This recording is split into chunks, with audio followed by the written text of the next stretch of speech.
How you doing, sir? Good to see you, brother. It's Good been to a see while. you. It has, man. Far too long. How are you? I'm well, thanks. Yeah, we're knocking stuff out. I'm here at my home office, and we got construction projects going on, the homestead as well.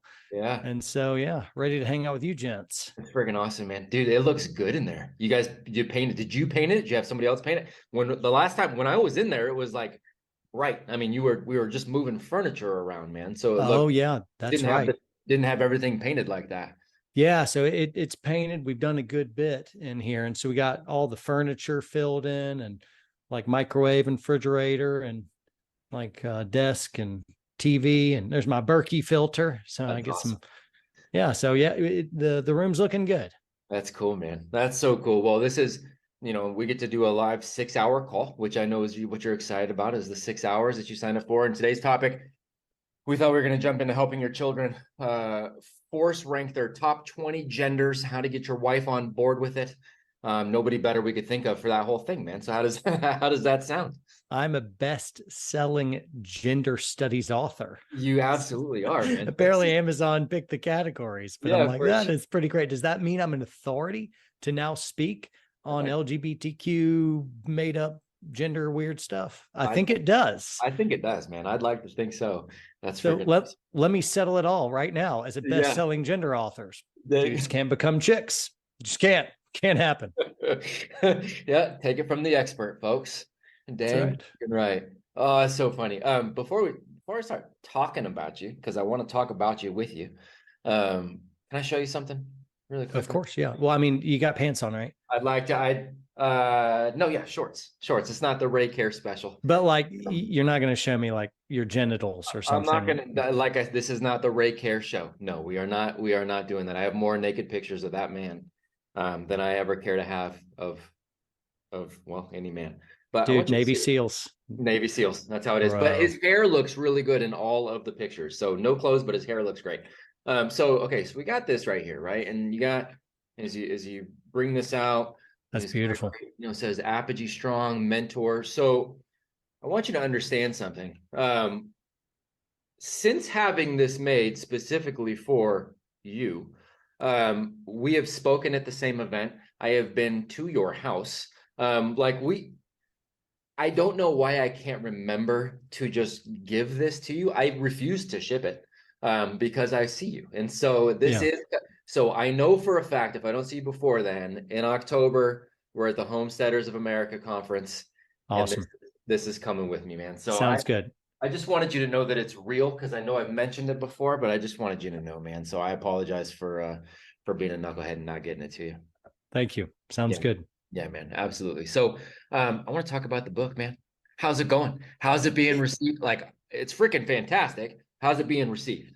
Really well. Of like, you make a work and you pine over something for a couple years. You pour yourself. Like some weeks I'm doing nothing, and other weeks I'm putting in, and you don't remember what you've done and what you haven't. And anyway, there's sections where I'm like, I'm talking when I'm 39. Well, I'm 41 now, and so it's been a journey, and so you just don't know how it's going to be received. And then some days I'll read over what I've written. I'm like, this trash, and then you go back and you edit, and other days you read it and you're like, this is amazing, Yeah. just whoa.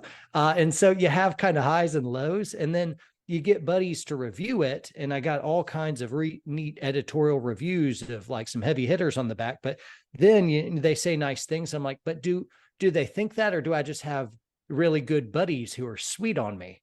Yeah. But the court of public opinion really does seem to say that this is a good work, and it's helping folks, and that's the litmus test. And so I'm like, all right, I think it was good then. I think it's good, and so Good for you, that's man. the idea.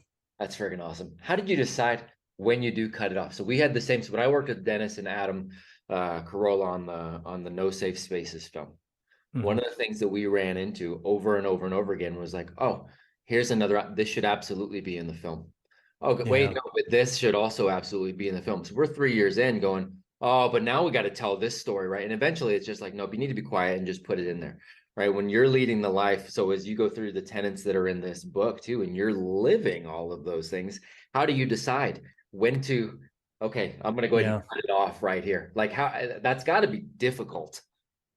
It is, but the way, like I was helped along. I had some good publicists and I had, fellow writers who came alongside me and gave me good help of like, all right, cut this and this is redundant. And I want to say this, but this is in the wrong chapter. It really belongs here. And so really it was kind of the cutting stuff out and refining other stuff of like, because before I endorsed any help, I had 25,000 words written. So, I had a good chunk before I solicited any kind of pro help.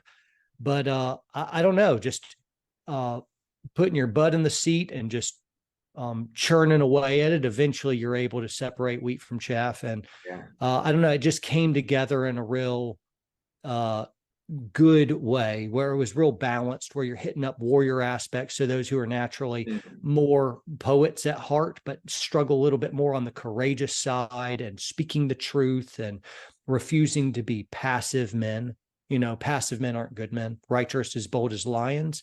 And so if you're not bold as a lion, you're not a righteous man. And so if you're not courageous, you're not a good. And so it's like, this is the message to the poets, be more warrior. And then the message to the warriors of like, no, you got to do the romance stuff now. You got to raise kids. You got to be that poet, drinking from deep waters and talking about and delving into the philosophical and theological issues that matter most. So you got to, don't be an idiot brute. You got to push into the poet side as well. And so 10 chapters, it was kind of like a 4 and 4 with some other supporting chapters as well to intro and outro. It ended up being kind of a clean, balanced work, which I liked, but it took some doing. It's very well done, man. Thanks. Legitimately one of my, not just because you're a friend, but legitimately, one of my favorite books that I've read in a recent while. I really appreciate that. I don't think I'm worthy of it. And I'm trying hard to trust a man who said he was going to give me a sword, but then never did. So I don't know how That's to how to that's receive that. That's extraordinarily fair. That's extraordinarily fair.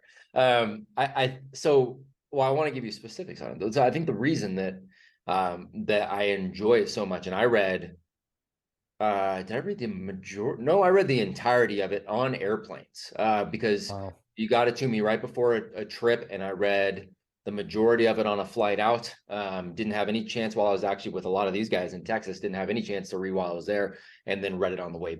Read the rest on the Hmm. way back. But I found myself being extraordinarily introspective in every single part. And for me, Awesome. that is my litmus test, right? Of a book that I enjoy and would recommend and want to talk about and think about is if I do get there, okay, what am I? Do I agree with this? Do I disagree with this? And it was almost universally agreed, but am I living this? And how does that require me to change and to get better? That is the point of books, is to become a better human Yeah, being. that's And good. right. And I was inspired to do that and had to be reflective on how to do that. So I Oh, very much thanks. appreciate, yeah, absolutely. I very much appreciate that. So when you're doing that for yourself, as you've written a powerful work like this, uh, while you're writing it, or maybe when you're not writing it, doesn't matter. You're diving into the warrior side, the poet side. You're deconstructing masculinity through these lenses, the lenses of the dichotomy that is there. Where do you struggle the most personally to remind yourself, okay, get back in that? Is it more on the warrior side? Is it more on the poet side? Is like, what is the piece where it's like, okay, I know this is right and this is what I'm going to Yeah. do because I want to be a good man and I want to do the right thing, but this is the hardest part for me to do. It's the part that I've got to be like, John, this is it, get at it. Like, what's the hardest Yeah. part for you? Yeah. I have a friend, Ben, here. He's working in the office beside me, and we were just chatting about just, life and marriage. And me and my wife, our house is under construction right now. Mm. And it's just obliterated. Like we have one sink we've been sharing in my house for the last month. We have one sink. We live in beside the kids. And so, man, that'll make Mama Bird very distressed over time to not have her nest. A woman just can't do that for long. Mm. And if she suffers enough, the husband's going to suffer too. So, needless to say, me and the missus have had a couple knockdown, drag out fights over the last month. This last one, I didn't take the bait and I did very well, of Yeah. like I was chill. I didn't go warrior mode on her. I'm like, oh, poet yourself, John, poet. Don't be a thug. Love this woman well. She's struggling here. Be nice. Be nice. I can be right and still be such a prick. Sure. And I'm just with my zeal for being right. I'm like, no, I'm right. And I'm like, yeah, being right isn't the point in this moment. It's loving her, taking care of her, and being a little bit more sensitive and compassion of like, she doesn't need me to be a lion right now. You know, she needs a little commiseration, some compassion, and she needs me to, you know, roll up my sleeves, do some manual labor, and give her a good win around the house. So that's a long way to say I'm far more lion. I'm far more warrior than poet naturally. But I recognize, man, if warrior's just reigning, I'm just playing to that strength and defaulting, I'm going to destroy everything that matters. And though warrior feels strong, and it's the titillating thing that all men want to run to, we're like, yeah, warrior, you know, do that thing, and that feels good, and that feels strong, and all of us dudes want that. The poet stuff's actually the most important. It's more important than the warrior. The warrior is a means to an end, but it's not the in and of itself. You provide protection, so all the other things that make life worth it can abide. So, for instance, you have First and Second Amendment. The First Amendment is packed full with all the philosophical, theological stuff. You know, it's the, hey, we were created by God, endowed by our Creator with certain inalienable rights, the rights to life, liberty, and the pursuit of happiness. And among those, you know, so that's the good stuff. First Amendment, it's freedom of speech and freedom of religion and freedom to assemble and freedom of the press. It's all the good stuff is packed in it. It's the poet stuff. And then there's the Second Amendment. And that's the raw, dirty guard with a double-edged sword standing guard. Now, sword is a metaphor because I don't have a sword because you suck. But I'm saying the Second Amendment is there to protect the First Amendment, which was listed first because it's more important. And so dudes have got to recognize you gotta crush the poet side in life, or you're not going to live a life worthy of the calling. You're going to be tough, you're going to be strong, and it won't do you any good. You're so busy protecting the thing you love that you don't learn how to love the thing you love, and you end up losing it one way or another. And so I wish I was naturally stronger at the poet piece. But as it happens, I got to work on that. So and I knew the answer, but I wanted to talk about it specifically, and I knew it not in a bad way, but I've been, you know, you and I have been together enough where, and actually one of the brothers that's on here, Jared, was able to come by yesterday, and he's going to be out at the Homesteaders of America conference as well, and he's met you out there before briefly, and we were talking, you know, I was talking to him about you coming on today, and said it's very easy when I'm with you to engage in any conversation, but at a very intense high level very, very quickly. And it is very easy to lock eyes with you and just go. And you can I feel like, you know, I feel that camaraderie and the brotherhood, but the mission too, right? And like the just the inherent aggression and that God-given warrior side. It's very, very easy, and I've got to find myself forcibly making myself relax, not in an anxious way, but relax, like hey, you're not going to war right now. Like everything's okay, you know, like relax on that. And it's just very easy to fall in it. So I feel that with you. So I knew that would be your answer. And I love that, man.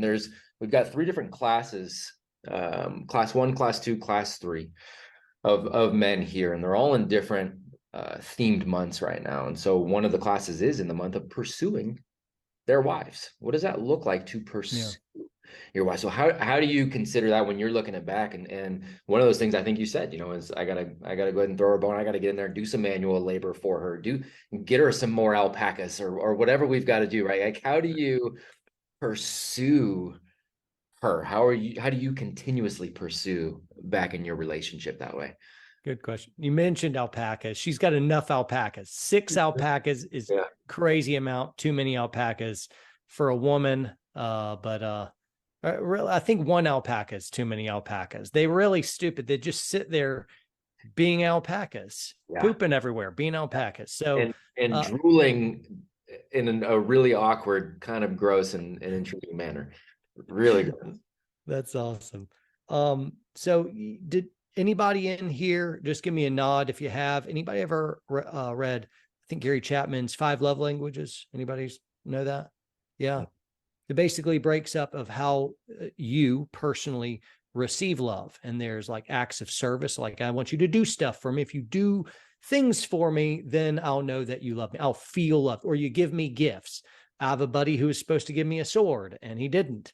I'm going to keep bringing that up over and over again. The point is to shame you He into earned it. giving me two swords and a set of nunchucks. That's what I'm vying for. That's fair. But whether it's acts of service or gifts or words of affirmation, I'm a words guy, and so you don't have to do jack for me. I don't need you to serve me or give me stuff or quality time. You'd say something that's really good to me, and I'll chew on that. That'll feel good. Not flattery, but like something that's really good. I'll still remember stuff from years ago, but how you typically receive love is oftentimes the way that you want to give love. Well, my wife is more of a quality time gal. She just wants me to sit there doing nothing else, be around her and be ready as she talks about stuff. Now I'm ready. I'm like, okay. And a lot of times they're like, we'll be talking about something. I'm listening in and we have a dialogue. And then there's kind of a lull and she's quiet for a minute or two. So I'll just go ahead and pick up my phone and just make sure that Twitter is doing well. And then she'll say something and I'm like, whoop, hey, I'm here, baby. It's like if she catches me with that phone when it's quality time, I'm like, bro, hell hath no fury. And so one way that I really love her is I just give her undivided attention and a good bit of it. And that's probably the biggest way. You just got to know your spouse and know what really means the most to her. My gal is a quality time. But if you're married to someone, make no mistake, whatever one of your 5 love languages, your spouse has all 5 and needs all 5 all the time. That's But right. she'll major on 1 and minor on 4. And so all you do to her, like, I'm a physical touch guy, just use me as a sex object and I will feel loved. Yeah. So, Yeah. I've said that very thing to you. Yeah. hey, a quick nod for all the guys of like, true or false, you as a man want to be used as a sexual object sometimes by your wife.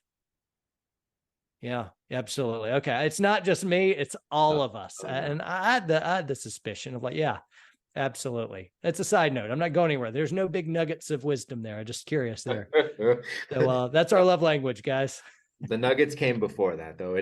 She does need all 5, but she does major in one, and we will. That's the other part that I think we tend to forget, though, is that we will major in what we major in, and we will try to make her major in that as well.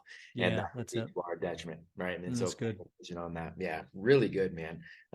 One of the other, and it's a little bit of a shift, but one of the other classes, what they're focusing on this month is self-reliance. And not in the spiritual sense, but in the physical, like, hey, do you still have to go to the grocery store to get food?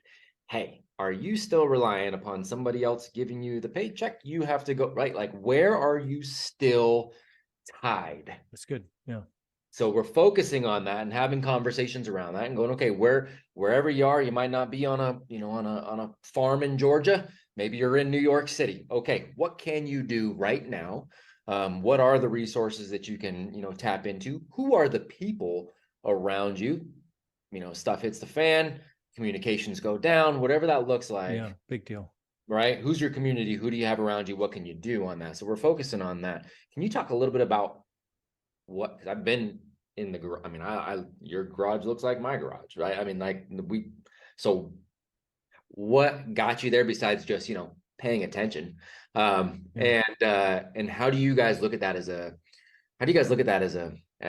family? How do you guys talk about that as a family? Because people, I don't want to get my kids like, hey man, things can go like, nope, it's not about that. What is the conversation you guys have as you guys, work towards that self-reliance piece? Yeah. So self-reliance for me means freedom. It means that nobody can lock me down or control me. through any other ways. And so it's the ultimate regard for freedom. We were a nation based on freedom as refugees came across the ocean, landed here with the hope of being able to carve out a little bit of a living. And the manifestation of the ultimate freedom was a homestead. And you're going to have to, through blood, sweat, and tears, assemble some log cabin, clear brush, plant crops, hunt, make your own clothes and stuff like that. And so freedom, you realize, it's something that allows you to be able to kind of control your own fate, to be able to change your stars. It means that no other man puts a lid on top of you and can take away your freedom. And so that's what freedom is. It's freedom of opportunity. But a lot of those guys are going to starve to death or freeze or get overrun by Indians and killed. And so freedom is dangerous, and it costs you a great amount to be able to get freedom. So self-reliance to me is freedom. It's also a healthier way of living. We have so much superficiality regarding how we just do life. Of all of our food comes from restaurants or grocery stores, and all of our money is in banks. So if, we took another step closer to more of a Canada or a China or something where they can just shut off your bank accounts if you're not behaving well on Twitter, they can do that. They've done that. And I think that'll get way worse in the days to come. Of like, I don't want them to be able to hold me as a slave because they've got all my money, they got all my food, they got all my stuff, so that I have to play ball. And so the greater amount I am in self-sufficiency, the more free I am. And the more free I am, the more I'm able to stand unabashedly against tyrants who are trying to coerce me into slavery. And so that's what self-sufficiency means to me. But, it's also just a way that I can better take control of being a provider for my family. Here's a curveball, and it's not kind of one of the big categories.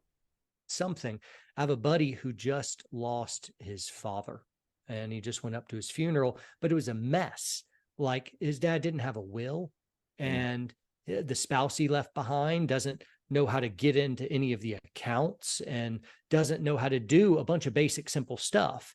And recently, I wish I'd done this ages ago, but just recently I wrote out a document realizing, of like, all right, now I've got a little bit of a will, but what are all of our bank accounts, and how do you get access to that, and who do you call for XYZ? And so I just kind of took page after page and listed out kind of death instructions. I showed her where this envelope was, I sealed it, and I put it in a safe, and so she knows exactly where it is. And we got some cash in there, and we got a bunch of guns, because you guys know me, I like guns. Guns are my love language.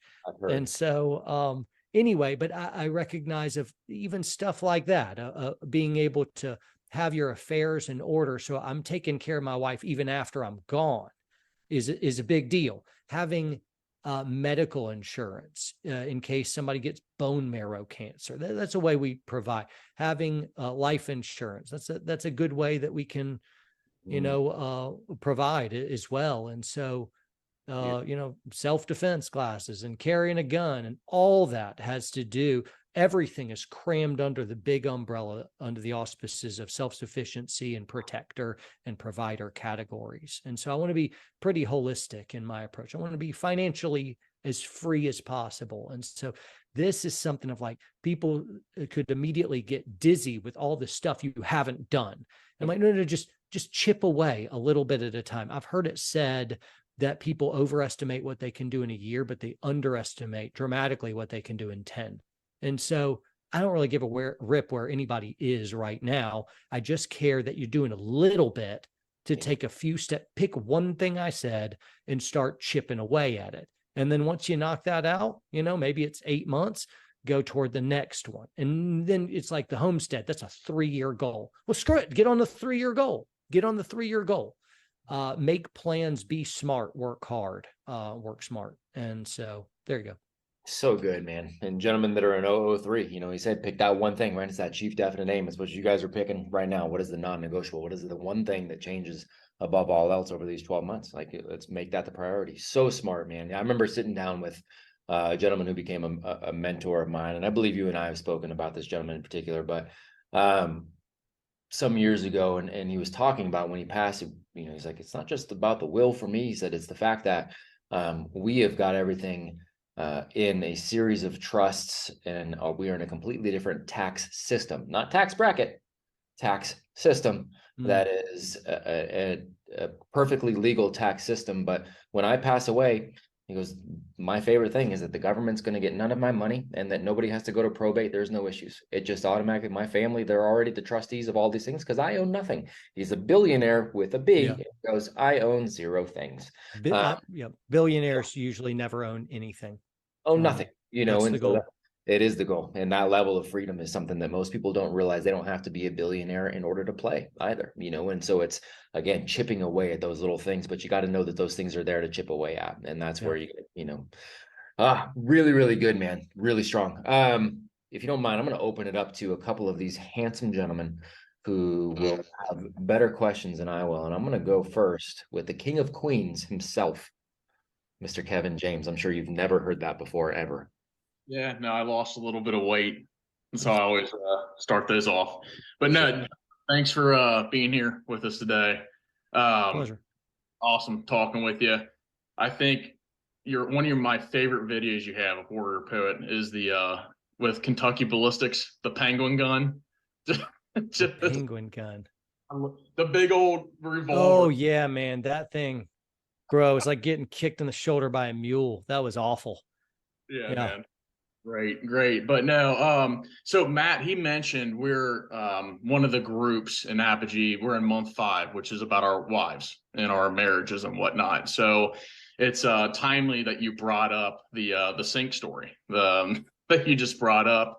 And I noticed that you're bringing Becca into more of your videos and talking about, relationship and what the expectations there. And I love how you guys, you wear your principles and your faith on your sleeve, which is awesome. Going back to the sink story, I'm looking at like, first of all, how do you realize in a heated moment where you might be like on the brink of a fight or something like that? How do you have the ability to recognize that you're going into that warrior mode rather than going into that poet mode? So how do you take a step back in real time? Or if it's too late and you're already in that warrior mode, how do you approach going back and apologizing and making those amends with your life? When a gal starts getting crazy, you just say, hey, calm down. You're acting like a psycho. And so just remember that script. I'm trying yeah, if you say that, she's going to kick you in the junk. No, fantastic question. Great question. Sometimes I just do very badly. We'll probably have a couple knockdown, drag out fights a year. And then other than that, we have little skirmishes. My goal here in my 17th year of marriage, which is coming up, is to have one big knockdown, drag out a year, and then we'll move to 0, and then even the skirmishes become light. But we're strong-willed people. She's not a pushover. She was a man-eater before she knew me, and so she is a strong, principled constitution. We are both lions in that respect, and so the result, if we are both unredeemed, is going to be explosive. And the first couple of years of our marriage was very hard. It was very hard. First few months was great because we waited. And so, man, we drank Gatorade and we made up for lost time. So the first couple months was a riot, super fun. This is all code for sex stuff. But after that, marriage got really hard for a couple of years. We had to grow individually and become better. Now, we have a few hacks, a few cheats. One is if we say the word orange, the other person has to walk away. We both walk away. Orange means I'm about to hit red. And once we hit red zone, we're going to say stuff that we don't mean. And then we're going to probably say stuff that's going to intentionally hurt the other person. This is where that you're just like your mother comments are going to come out. Never. Never. So the trick to never saying anything awful like that is having enough wherewithal to be like, all right, my spirit's I'm getting angry. And anger can almost feel good. It feels strong, doesn't it? Anger. I'm getting angry. It feels like strength, but it's not that kind of anger anyway. There's a righteous anger. That's not it. And so it's recognizing I'm losing control. Orange. I'm like, I just got to walk away. Now, orange, the code word though, it also comes with a promise. I'm going to walk away now, not because I'm done with you or you suck or anything like that. It's a promise. I care about you a lot. I don't want to say something to hurt you because I love you. And though I walk away now, we're going to pick it up just where we left off when we're calmer spirits, and we're going to talk about it more. So it's never an out for an argument. It's a let's hit a pause button. And our code word is orange. Orange, I'm in orange. I'm about to hit red. And so at that point, we have a covenant. We have a commitment that we are done. Now, there's a biblical verse in the book of James where it says, don't let the sun go down on your anger. And those people who would interpret this in a hyper literalistic way, say it's 11 p.m. at night, and all of a sudden you break into this knockdown, drag out fight. I'm like, don't let the sun's already down, brother. It's already down. Does the verse mean as long as the sun is at a certain point relative to the earth, you're not allowed to walk away? I'm like, no, the idea, the spirit of that verse, I believe, is don't delay in making things right. Don't delay in healing a relationship. But when you're both burned out and maybe you're hangry and maybe you got little sleep and your circumstances just super suck, you actually do need to walk away for a few hours. Maybe you just need to sleep on it. So many times we just slept on it, wake up and we both look bashfully at each other. I'm like, I'm sorry. And she's like, I'm sorry. And then it's like, great. It's just disappeared. It evaporated. And it turned out we were just both kind of being punks. But we had our code word. And when we were younger in our marriage and stupider, because years don't necessarily mean you're growing. Just because you're getting older doesn't mean you're getting wiser. Just because you've suffered a lot doesn't mean you're getting stronger. Because it all matters of how you handle it. If you handle it well, your marriage grows stronger. If you handle it poorly, it grows weaker. And so we want to be wise in that respect. And so some simple, hey, orange, we're walking away, and then we're going to reconvene later, and we're going to talk in a real calm voice as well. I'll also do some stuff. I've never shared this before, but I'll also do some stuff to kind of handicap my own lion, so to speak. I won't want to be standing up. I'll actually, whatever level she's on, I try to physically get a little bit lower. And I'll try to calm my voice, and I'll try to actually put my body in a posture of relaxing. And I want to make sure my tone is way super low. And then I try not to interrupt. Now, I'll also, it doesn't mean I'm not calling out her crap of like, she keeps interrupting. I'm like, you keep interrupting me, and I don't feel safe to even answer you right now. If I will speak, if you won't interrupt. If not, we're going to have to take a pause and come back. I'm like, no, I'll be good. So it doesn't mean, what you don't do is be a coward, passively man, roll over and say, oh, happy wife, happy life, and just let her do whatever.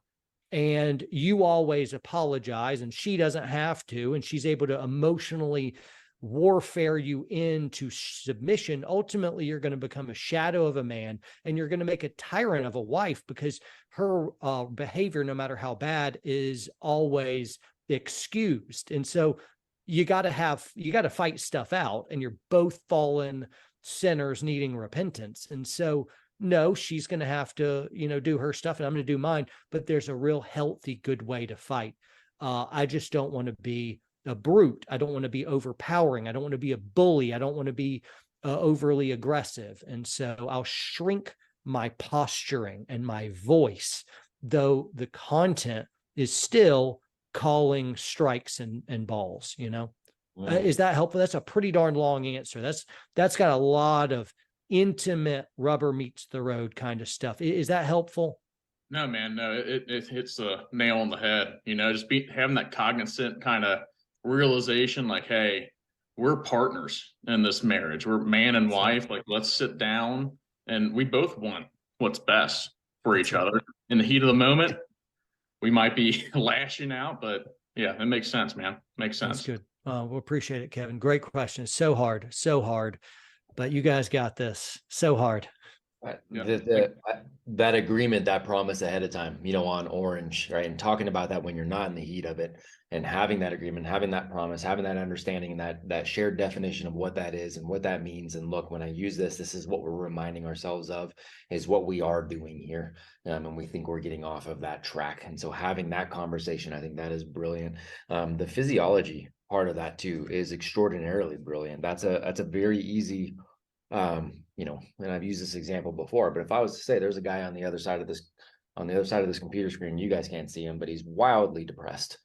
Describe to me what his physiology looks like, right? Everybody's going to know what that is. He's not standing proud. His voice isn't loud. He's not, right? He's slumped up, because physiology is a vital component for how we are. They interact, right? For how we show up and how we're going to speak and how we're going to behave and how we're thinking.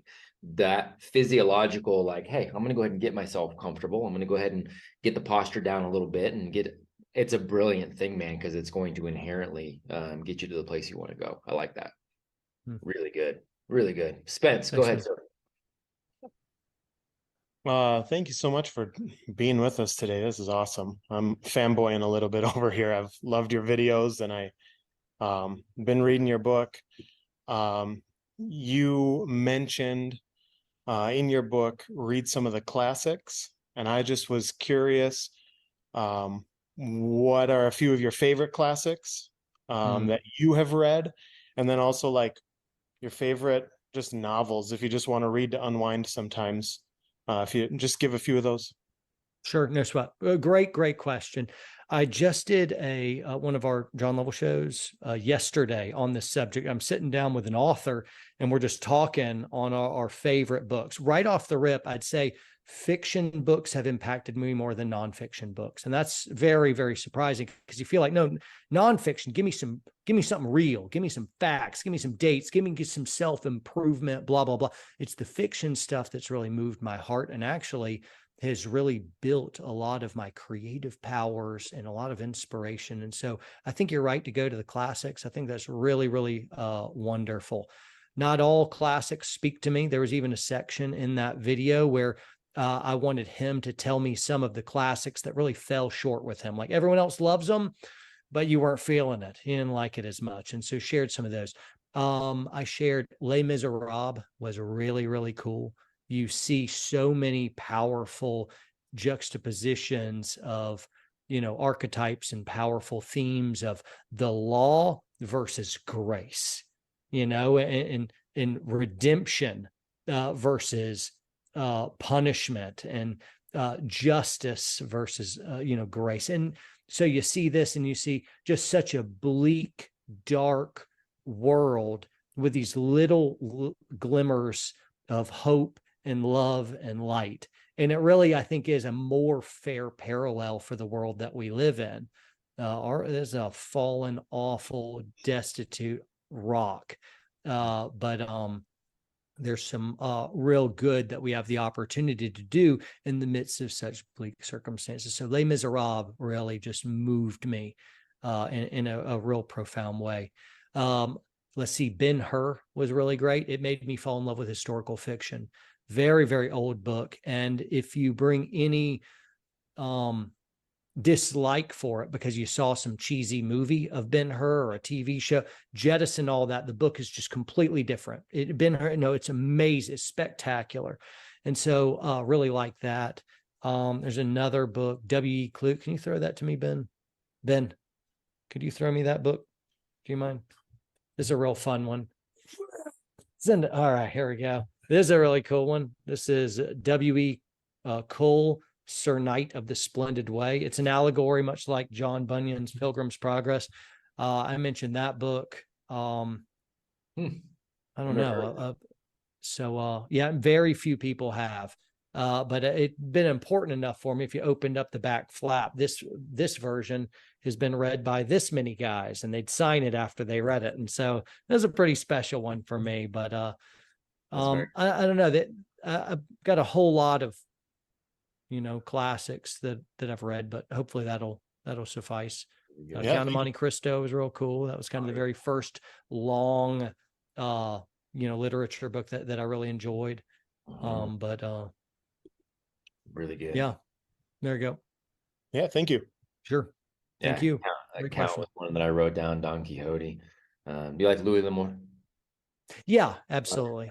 Yeah. It's not, That's good. might not necessarily go in the same realm, but big fan of his too. So yeah, very cool, man. Love it. G, proud papa. Matt, Right I'm here. gonna let Nastasi go first because he was ahead of me, but then he got dropped on the queue, so I'm gonna push him for first. You're a nice man. Absolutely are. All sir. right, here's this Gee, I love you, bro. Nastasi character. Yo, Chris, what's happening? That's right. Hey, John, big fan. If I start lagging at all, please let me know. I'll come off camera. 'Cause I think my Wi-Fi is a little off.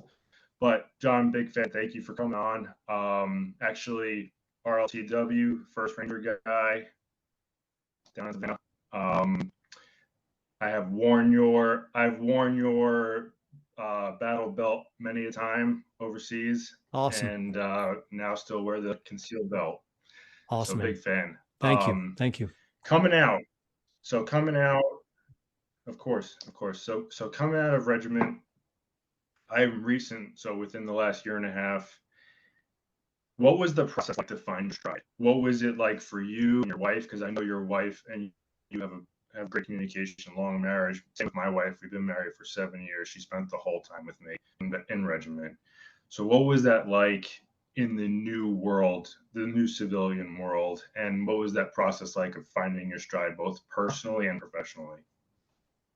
So a lot of folks will get out of the military and immediately knowing military and having a real cool fellowship and being on such a high level professional team like Ranger Battalion and being around a certain sort of individual, you get to be used to the strengths they have and you ignore a lot of the weaknesses of both yourself and the teammates. You get in the civilian world and the immediate knee-jerk response is to have a certain amount of judgment and irritation with the civilian world. No one shows up on time. You just do whatever you want. And on time means 15 minutes early, you idiots. And, folks aren't prepared. They're not doing I don't know. They just have a lot of just idiosyncrasies where they're just not disciplined. They're not as serious. They're not as professional. They don't understand chain of command and leadership and team. They'll use the language, but they don't really get what we get. And so there's some highly irritable things. And it was very easy for me to look at folks in the civilian world and kind of judge them. And I wanted them to I don't know, maybe pick up on my judgment and then just immediately be better. And now we can all get on and be happy. But the thing is it's a new mission that you have to find, and it's new teammates that you have to find. And in many ways, the civilians are worse than the Rangers. And in many ways, they're freaking better. But it doesn't matter. It's all irrelevant. This is the new battlefield, and we got to improvise, adapt, and overcome. We've got to be able to sync up with the people to the left and the right, find a way to, build a new team around you with an entirely different animal, and then find a new mission. Don't be a museum looking back, because frankly, nobody really gives a crap what you used to do. They may lean in like, oh, you did such and such. And then after we're done with story time, it's just, what are you doing now? What are you doing later? If like you can't. So what I don't want to do is spend my life looking back as if I'm a monument to what once was, a museum that's just reliving the glory days. That's a dead person. What are you doing right now? And what are you doing next? And that's all that really matters. And I find that the guys that weren't able to reintegrate into groups after that ended up really becoming miserable sorts. They're not going to change for you. You have to change. You have to be able to adapt. And that's just part of the job. And so that took a lot of me flexing and overlooking all kinds of stuff, because everywhere I looked, I did not like most of the stuff I saw. So it just required a lot of grace. So it just is what it is. Did that answer your question all right?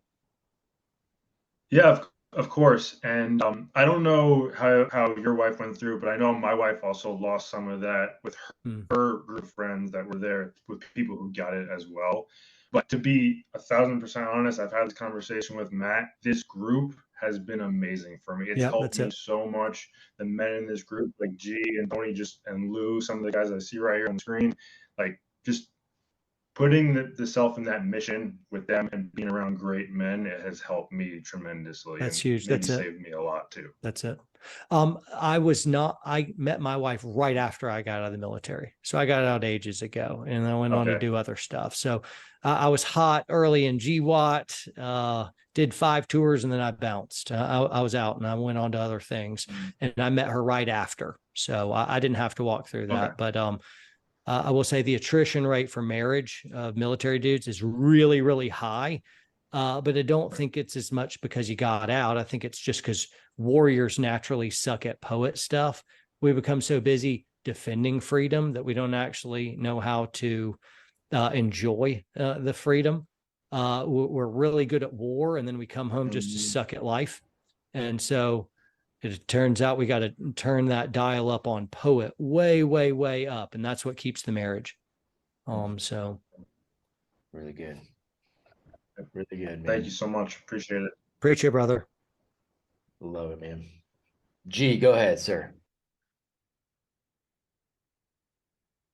Hey, John, how's it going, brother? Thank you so much for coming on. Same as Chris, I've been a huge fan of you and what you got going on with Warrior Poet. I actually wanted to. My question is more along the entrepreneurial side, in terms of how you got the clarity of vision, right, for Warrior Poet Society, and you knew it was a calling, a mission that you're like, okay, this is where I need to be. This is what I need to do. Can you speak to kind of the inception of that, right, and how that became the mission for you?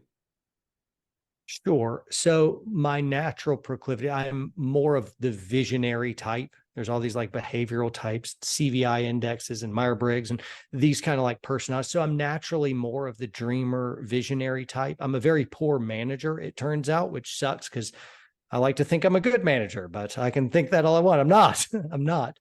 I'm constantly wanting to build something and to grow something and to inspire and bring around. But daily trudging management, that's a lot harder. And so I'm naturally kind of good at that area of visioneering and building, inviting people along. That's easy for me. That's autopilot.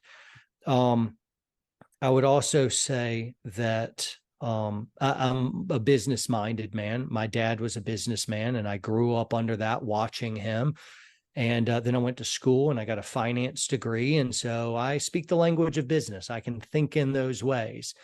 So I had a couple good things going for me, but I will say that I didn't have this illustrious, great plan for Warrior Poet Society. I didn't plan on building this big thing. I didn't have this awesome vision for what happened.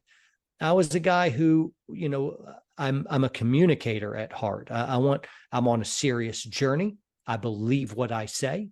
I am really, clumsily moving forward as a fatally flawed man. I'm going to be a little bit better next year. But I'm on that journey. And so communicating stuff, it struck a chord. And I was in a windowless building doing like tactics instruction for tactical teams, room clearing, night vision stuff. And really, I just wasn't around people much. And before that, I was a full-time Bible teacher, missionary, living abroad for years, and so I was living deeply in community, then all of a sudden, none of it. And so I wanted to bring people along on my journey. And so I was just kind of documenting that and just saying rough thoughts, but it resonated, struck a chord. And a lot of people think in those warrior poet-ish terms. It struck a chord and it started building. And then the name kind of came quite organically and easily. And then kind of throw up a website and then sold some stickers and we got some shirts, but it brick by brick, something was built in front of me. But it's more of, I saw the next move or 3 ahead, but I never had from the very beginning this big idea of like, then we'll do a network and we'll have podcasts and we'll have, 1,000 SKUs and I'll go around speaking and the training. I didn't have all that. We just kind of made a few decisions. Looking back, I do believe that the Lord had the plan, and I just followed him in daily obedience as windows of opportunity came. So I would say that I have a platform that I steward, that was given to me by the Lord as he directed me stupidly in the dark. I didn't know, he knew. And so I just got to give glory where it's due. I did not have this amazing vision of this bigger thing. Not to say that we've arrived or we're bigger than we are, but I'll just say we are a lot bigger than my vision ever was. So to be fair, that's how I am. I mean, that's good, sir. Okay. And I love that you haven't gone through, like, I mean, I don't know, maybe you have, right? Like the shiny object syndrome, where you see other things as, but you've been true to the course, and I think that's why it's gotten as large as it's become. So that's awesome. That is an entrepreneurial trap, and you have to avoid it. If you say yes to everything, you are not going to do anything well. You have to say no, and you have to do what the most important thing is, and don't let the tyranny of the urgent box that out. Now, I've not done amazing at that. I've done pretty good at that. If I'd done amazing at it, we would be doing better. So, but I'll just go ahead and say what you're saying right there. It is absolutely true. It's to find the main thing and do that spectacularly well. You can do some other stuff, and then whatever needs to be done but doesn't require you, outsource at the moment you can to good people. And if you can't find the good person, don't outsource, because ultimately that hiring the wrong person as a stopgap will give you a temporary fix and long-term heartache. Don't do it. So if you find the right person, find a job for them. If you have a job but you don't have the right person, suck it up, buttercup. Wait till the right person arrives, because employee rollover is awful, and all the drama and the poison can hurt you in ways that you will never even be able to discern. And so hire for attitude primarily, and skills secondly. If they're contractors, if they're 1099 guys, you can just hire for skills, because it's, like, I need you to fix this IT programming thing, and just do that. And if you do that well, maybe I'll give you another little job. But a W-2, an employee, you hire for attitude first, second and third, and then you'll look at skills and resume and stuff like that. But there you go. That's my 2 cents, because I've really screwed that up. It's cost me a lot. Yeah. I appreciate the honesty, sir. Thank you. Brilliant, man. Brilliant. We got time. Tony B, we're going to honor time, guys. So I know we got about 5-6 more minutes. Hopefully I'm going to rattle through these real quick then. Oh, you're awesome, man. No, I appreciate it. Yo, Tony homie, what's happening? Good to see you, Tony. Looking good in that hat. Yeah, thank you, sir. Appreciate it. Thank you for coming on. Really, thank you for what you stand for, brother. We really appreciate it. We're obviously, all of us, are big fans of WPSN. And I told Matt this too. The first time I saw Matt was on Warrior Poet Society Network. And that led me to Apogee, and honestly, it's changed our lives. So Awesome. Thank you for that. I owe you some Twizzlers or Sour Patch Kids and stuff. So appreciate that. My question is, we're in the month of Self-Reliant from our class. How do we get that? How did you get that? For you and Matt, actually, both did the same thing. How do you get that buy-in from your wife and children to actually move from a nice setup where we have now to like a farm atmosphere? I love this atmosphere, but how do I get the buy-in from everybody, or even extended family members, to move on out, basically? How did you guys do it? How old are your kids? Just curious. Similar to you, 9 and 7. Okay. Just curious of kids are resilient, and they're naturally pretty resistant to change. I don't really care much if I don't have buy-in from my kids. My kids didn't want to move. We tried to bribe them, but then they really wanted to keep their old house and their old friends and their old whatever. I'm like, I hear that, buddy. I appreciate, but you're going to really love this. Well, I don't think so. Well, I don't care. I don't say that, but no, I really just need buy-in from the missus. Me and her are the team. We're the one. I need full buy-in from her. And with my wife, fortunately, I was blessed with, I had immediate buy-in. We watched this really disturbing video, 2.5 years ago. It was January 2nd or so. And this lady was just online. The video got pulled, so you can't find it anywhere. Big tech immediately buried it, which is telling.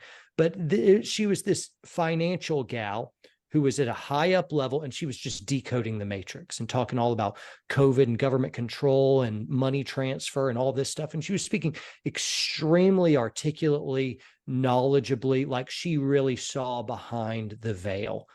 She knew the Wizard of Oz, and so, but I remember watching this with her, and already we had a whole bunch of upsets. We were dealing with all the COVID drama and the lockdowns, and we saw tyranny roosting.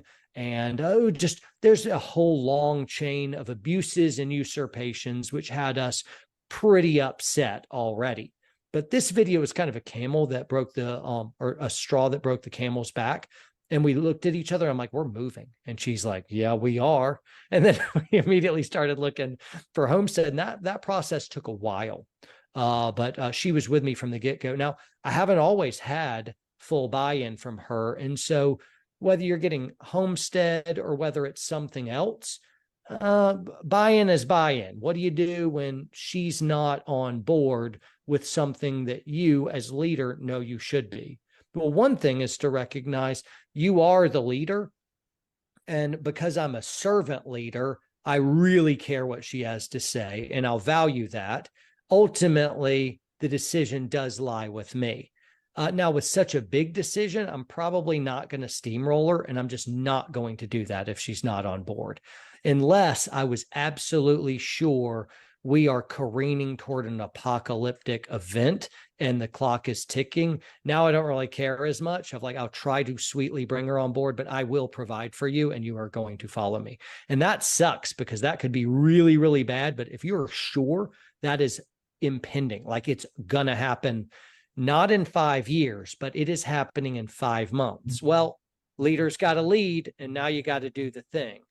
And you be sweet with her, you do all you can, but ultimately, if she doesn't get buy-in, you do it anyway, would be how I would do it. And that would be anathema. That would be horrible for the world to hear, because they believe a relationship, rather than built on covenant, it's built on kind of contract, where we're a 50-50 vote in a split democracy.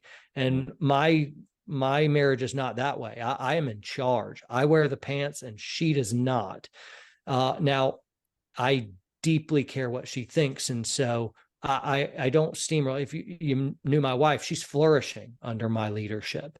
So this is a pretty big event. You do want buy-in. My gut says you need to talk a lot about what's happening sociopolitically. You need to be talking about the future and pull out some of her fears about the future. And I would walk with her little by little, not nagging, but little by little over the months to come, and see if you can inch her toward your way of thinking. Maybe bring up some plots of land, that you see, and some stuff on Zillow or whatever app you're using, and daydream a little bit, and let her know of hey, we're not moving. I'm not asking you to, but look at this thing and let's just dream with me. 100%, I'm not going to buy this property. No way. We're not doing it. But let's just dream a moment. Do it for me because I'm interested and I love you and you should love me too. So, and I'd kind of walk with her a little bit like that. If I don't have to force her, I don't want to. I'll coax her along a bit, So anyway, that's how I'd go about it. Thank you, John. Appreciate it. Yep. Appreciate it. And Tony, sure. I'll lay out kind of our journey when we debrief, brother, just so we can do it. John, I said I was going to answer quick and I didn't. You want me to tackle one more? I want to make sure you're okay on time. Yeah. I'll go another. Can I do 10 more minutes? If that works for you, sir. It works for me. I'll do 10 more. Awesome. So guys, no more hands, please. And we'll rock. I'll try to go quick. Sorry, gents. Oh, dude, you're awesome. This is great. Go, Jeremy. Go ahead, sir. Hey, John, thank you for your time. And I'll just try to read through this real quick. So I saw your video recently where I think you released it a couple days ago talking about masculinity, right? And kind of, I guess, the falsehood is the way I'll put it as far as masculinity, specifically with Andrew Tate, who I never gave the time of day. really care about what he was preaching anyways.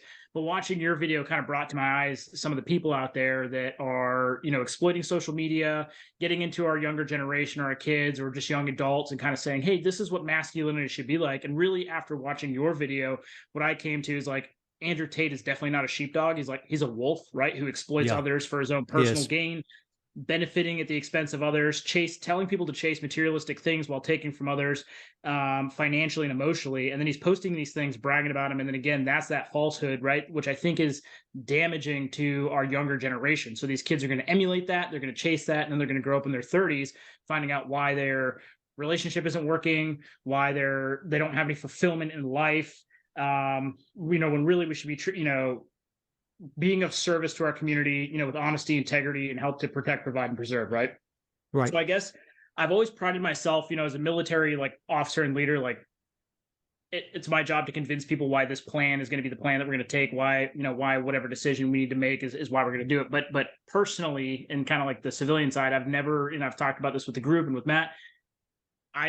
Hey, if you want to do what you want to do, that's fine. It's not my job to convince you that I'm right. And, in whatever circumstance, you can believe what you want. We all are in life in our own personal experience. But with somebody like Andrew Tate, who's out there publicly, putting these things out there, I guess, within your own household, how do you, if you want to talk about not toxic masculinity, but masculinity, how do you kind of, because it's easy for your wife or your kids to be like, okay, Dad, here we go again, right? They know you from your military experience, and they just kind of shrug it off and oh, there goes Dad being Dad. But how do you go about showing the family, other than demonstrating, but having that conversation with them and saying, hey, look at this guy over here. That is not right. That is not the example. That is not the emulation you want to follow, especially when these kids are, again, constantly consumed and inundated by that stuff, at school, social media, friends, and whatnot. How do you do a good job of in addition to emulating, having that conversation with them and saying, hey, the way that I'm trying to teach you is the right way. And everybody has their own experience, whether it's military has their beliefs on what masculinity is, farmers, labor force, white collar, blue collar,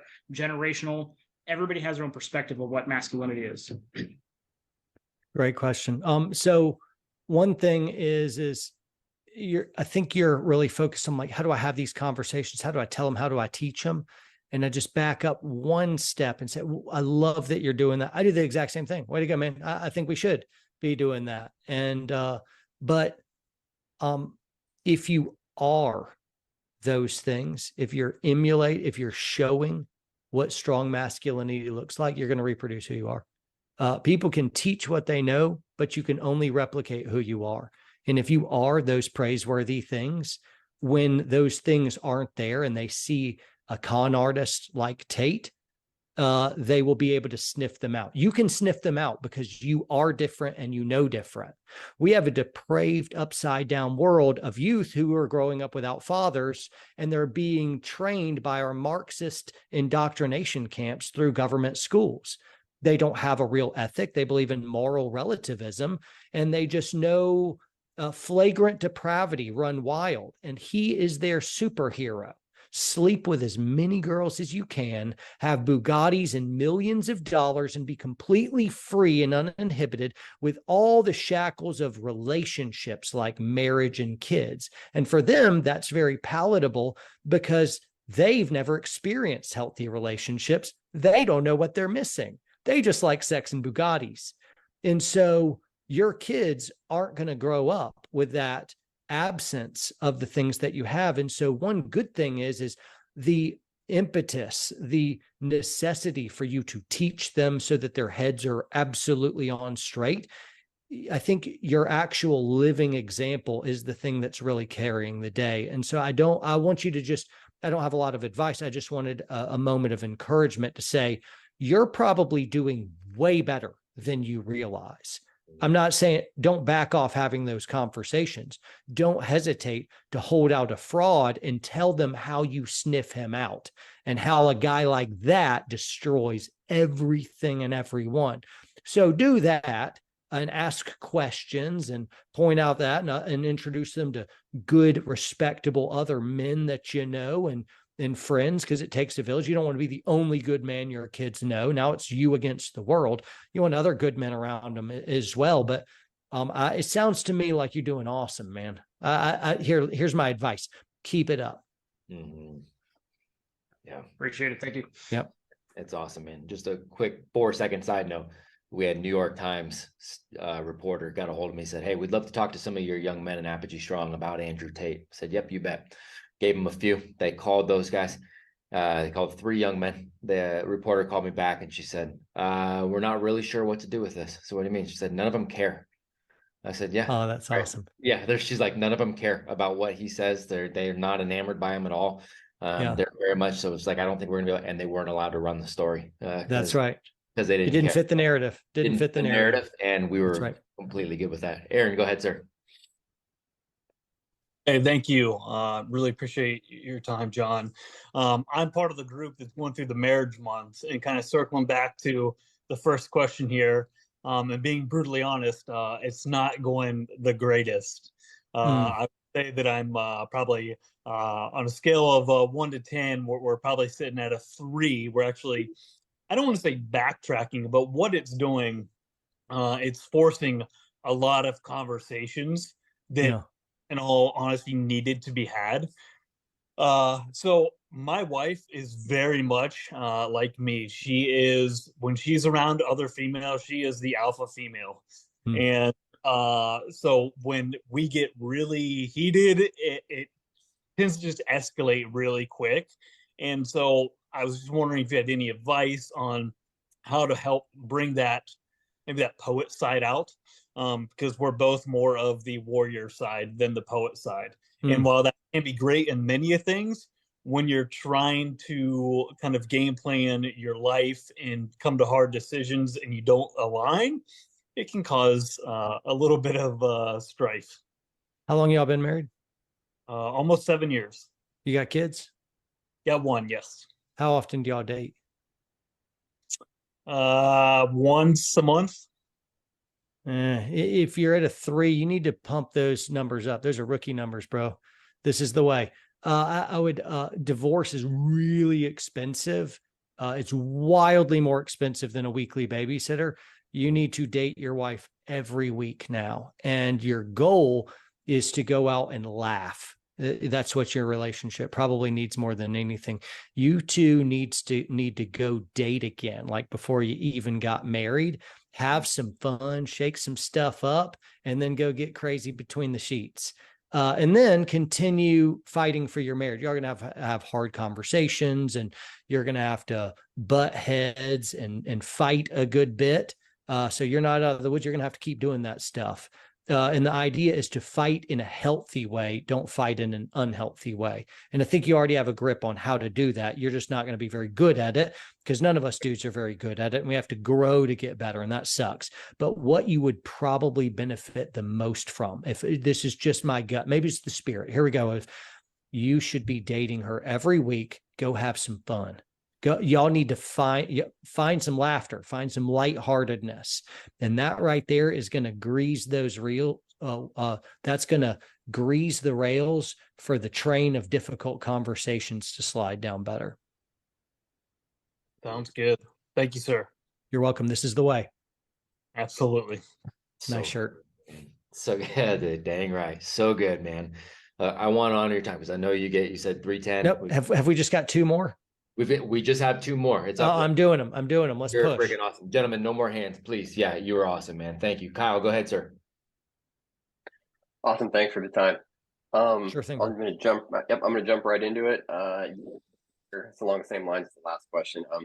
You married a strong-willed woman, and I have done the same. I'm wondering if you have any, right? I'm wondering what advice you have on leading them and the family, because there does create some friction at times with them being so opinionated and strong-willed.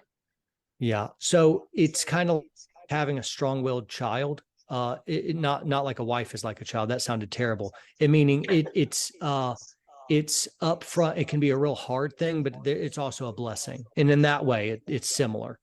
A strong-willed kid is really hard to raise, but if you raise them right, they're going to take over the world. They're going to crush it. They're going to be a blessing to so many relationships. And the good news is if you can lead a strong-willed woman well, the benefits will be better for you than for other men who are married.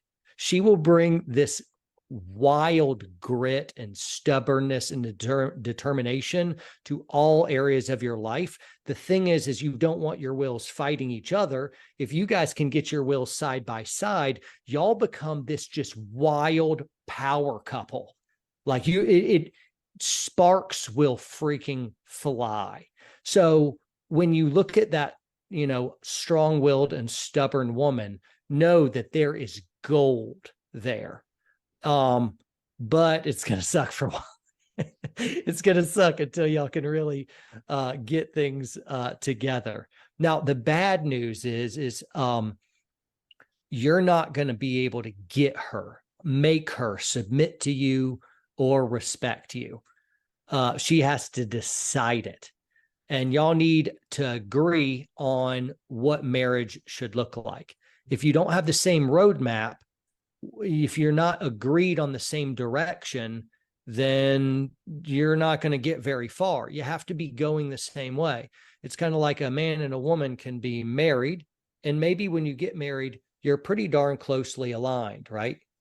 You're closely aligned, but you're not the same man you are 10 years ago, right? You've grown, you've changed, and maybe she is too. And who's to say that in 10 years, y'all have actually grown apart as individuals? You still love each other, but grown apart. If your idea of marriage is similar, you can be growing together. Just because you're getting older side by side doesn't mean you're actually growing more similar together. You hope it's true, but it's just not always true. My wife and I believe marriage is a covenant. That means it's for better or worse, richer for poor, sickness and health, death do it apart. So in other words, if she gets fat, ugly, lazy, and makes me miserable, I promise to love you forever, no matter what. That's the covenant. That means even if you're not fulfilling my greatest wants and needs, I promise to love you as a verb. I will do the actions of loving you, what a loving relationship would look like, even if I don't feel like it. And that is the most romantic thing ever. There isn't anything more romantic than the Christian conception of love. And so that's what we signed up for. What that means is even when she is cold and mean and she's wrong and she doesn't deserve blah, blah, blah, XYZ, you're still doing it anyway. You still keep pursuing her in a stubborn way. And what that does is it wins over people. It wins over your spouse. And so that's how we lean and do it anyway. Her job is to seduce you forever. And your job is to hunt forever. A lot of folks, now that's exactly what happens in all of our dating relationships. That's how you got married in the first place. She played seductress and you were the hunter, and it worked out really well. But then the hunt was over and she stopped seducing and you stopped hunting and things grew stale. And so what you got to do is you got to hunt, hunt, hunt. You're jumping her bones and you're priming that, every single way that you can think of, you're still pursuing your wife. You know exactly how to do it because you were doing it when you were dating. Just do all the things you were doing when you were dating, right? And then you also have conversations on what a marriage looks like. If you look at a biblical role of what a marriage looks like, that means the man is the leader and the wife is supposed to submit to the leadership of the husband. Otherwise, you're stuck in a compromise situation where you just need to reach consensus. You are a two-party system voting with 100% accuracy in the same direction. And that actually just doesn't work. I don't know how to make that work. I don't know how to make that work. Every company has one CEO. Every sports team has one head coach. Every car has one steering wheel. Someone has to break the tie. Someone has to lead. And the person who's not in leadership has to be in agreement that they're not in leadership and they're following you. And they have to do that willingly. Because a woman, if she wants to, my wife, if she really wanted to, could deny me her submissive following, and she could emotionally outlast me and terrorize me. She could wear me down, nagging me until I do all the honey-do list and do exactly what she wants. And fine, honey, the sky is yellow or whatever color you want it to. I just don't want to fight. A woman can just emotionally outlast a man, wear us down until we just roll over and we become shadows of ourselves. And it is extremely depressing and an awful, awful kind of thing. But the strongest man in human history, Samson, was nagged into giving away the secret of his strength. And the wisest man of all time, Solomon, said it's better to live on the corner of a roof than with a nagging wife. The wisest and the strongest men couldn't handle the emotional endurance of a woman that wanted to seize the reins of control in the relationship. And so you can't make her or force her, but you can pursue her, love her, inspire her, and work toward an agreement on how a marriage should be structured. And in this way, and only in this way, you can allow the strong-willed woman to turn her own will to align in a way that is extremely impressive and explosive in a good way. It can be done because we did it. I like that, Kyle. That's great. Thanks a lot, John. Hopefully that helps. Hopefully that helps. I would say, sorry to hear it, but instead I'll say congratulations. It's a blessing if you can take hold of it. That's right. It is a good thing. So freaking good. All right. Last but not least, the one and only Michael Moore. Love your movies. Go ahead, sir. Oh, yeah. Oh, no, thank you. Can you hear me okay? Yes, I got sir. you. Perfect. Well, I'm on fire after that last answer. That was awesome. John, thank you. The video that I have saved in my list of however many tabs open on my phone that I always come back to is your video on the board of directors making decisions on what to invest in for your children's future. Instead of, I think it's why I don't plan to pay for my children's college. So I have a long-term vision to create that board of directors from different individuals in my life. And I'm really working on whether it's physical proximity and even Apogee guys or whatever that looks like, having the right board of directors to be able to do the same thing for my son and my children. So I'm curious, what are some of the criteria that you have used in the creation of that board of directors in your life? And if that's an ongoing thing, or if that's something that you've established and you know that's going to be ready for when your children graduate and put together their life plans for you. Wonderful question. My kids are 9 and 11.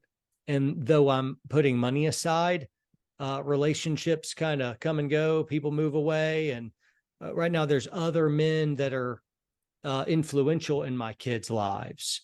You know, Matt is, influential in my life. He loves my kids and my kids love him. And they, he spent time with them when he comes and hangs out and we see him. And so they really, really love Matt. And hey, brother, they still bring up sometimes that Next Steps conference. Oh, it was so funny.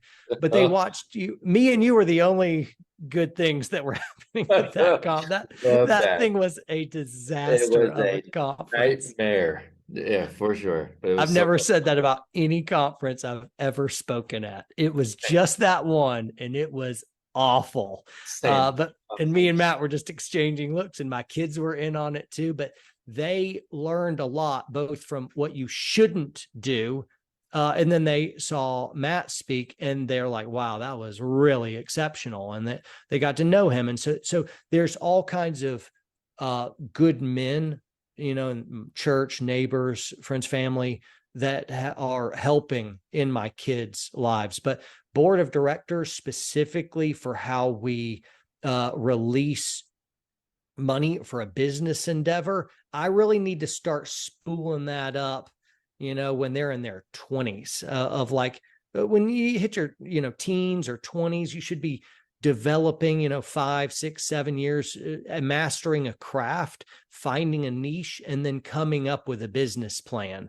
Then you'll come up with your business plan and it'll immediately get rejected. There's no chance you're going to nail that right out of the gate. And you're going to have to develop a longer plan, and you're going to have to prove to this board of directors, who will be godly men who understand business. So that'll be the litmus test. But I don't need to really make sure those guys are all lined up for another decade. And so right now it's just help me minister my kids at the age they're at.